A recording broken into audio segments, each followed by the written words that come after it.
Bonjour à tous, nous nous retrouvons aujourd'hui pour un nouvel épisode des Chroniques RH de Xavier. Aujourd'hui, nous allons aborder la rupture conventionnelle. Alors tout d'abord, un petit peu d'histoire. La rupture conventionnelle n'est pas si ancienne que ça, elle a été mise en place en 2008. Il s'agit d'une procédure mise en place pour introduire un moyen de rupture amiable du contrat de travail et qui, au contraire de la démission, donne droit aux indemnités de chômage. Elle a fêté ses 10 ans l'an passé et force est de constater que le succès est au rendez-vous. Plus d'1 million de ruptures conventionnelles ont été conclues depuis 2008 et le nombre de ruptures par an est en augmentation depuis le début. On se retrouve parfois dans des situations où l'esprit de la loi est parfaitement respecté. L'entreprise s'est réorganisée, elle n'a plus autant besoin qu'avant des compétences de la personne, cette personne souhaite partir, disons pour se mettre à son compte, et fait une demande. Les deux parties sont d'accord et tout le monde y trouve son compte. Mais soyons honnêtes et quittons pour un temps le monde de oui-oui, il arrive également fréquemment que l'on se retrouve face à des demandes de rupture conventionnelle que nous n'avons pas souhaitées. Et que faire face à un salarié qui vous dit vouloir partir à tout prix ?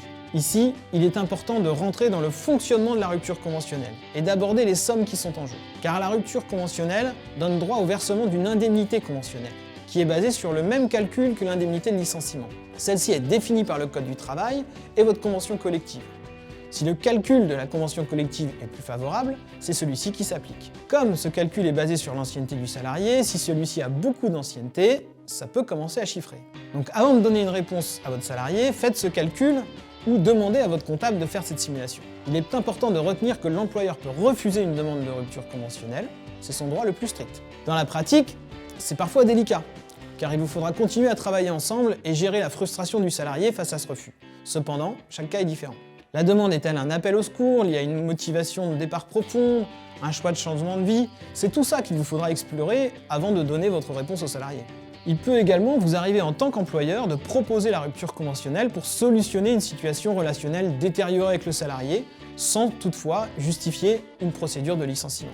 Dans ce cas de figure, bien entendu, il faut que vous soyez prêt à négocier une indemnité de rupture supérieure au montant conventionnel. En tout cas, petite précision utile, il est impossible de faire une rupture conventionnelle sans verser d'indemnité. Bon, et une fois qu'on s'est mis d'accord, alors comment ça marche?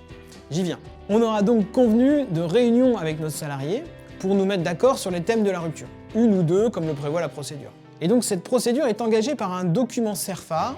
Pour voir la tête qu'il a, tapez CERFA rupture conventionnelle dans Google et vous tomberez dessus. En gros, c'est assez simple à remplir, ça dit que l'entreprise et le salarié se sont rencontrés et ont convenu d'une indemnité basée sur la date d'ancienneté et le récapitulatif des 12 derniers mois de salaire. Ils sont donc tombés d'accord pour se séparer à l'amiable avec telle indemnité. Et c'est là qu'il faut impérativement vous munir d'un calendrier et savoir compter jusqu'à 15. Il y a donc 2 délais qu'il faut impérativement respecter pour que votre procédure soit valable. Tout d'abord, le délai de rétractation, qui est censé être un moment de réflexion pendant lequel le salarié ou l'entreprise peuvent revenir sur leur décision. Il est de 15 jours calendaires. C'est 15 jours en comptant les samedis et les dimanches. À l'issue, on envoie en recommandé un exemplaire du CERFA à la directe. C'est l'inspection du travail. À partir de ce moment-là, un deuxième délai s'enclenche. C'est le délai dit d'homologation. C'est-à-dire que la directe a 15 jours pour homologuer la validité de la rupture. Ce délai est lui de 15 jours ouvrables.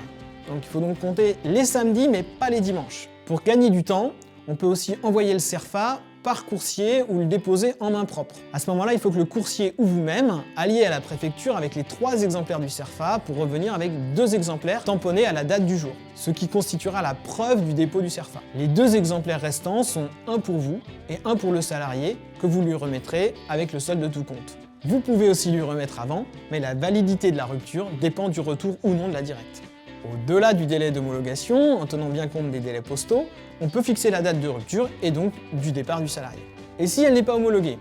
Eh bien, bonne question les amis. Malheureusement, pas le choix.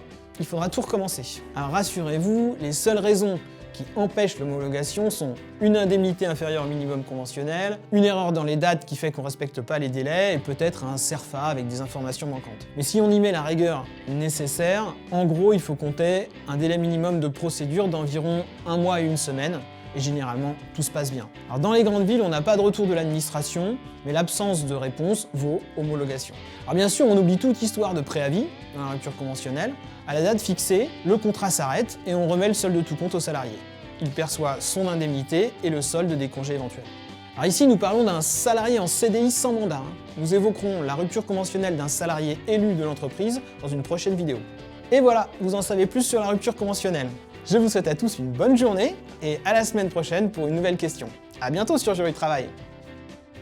Voici les points à retenir. C'est un mode de rupture amiable qui doit satisfaire les deux parties. L'employeur peut refuser une demande de rupture conventionnelle.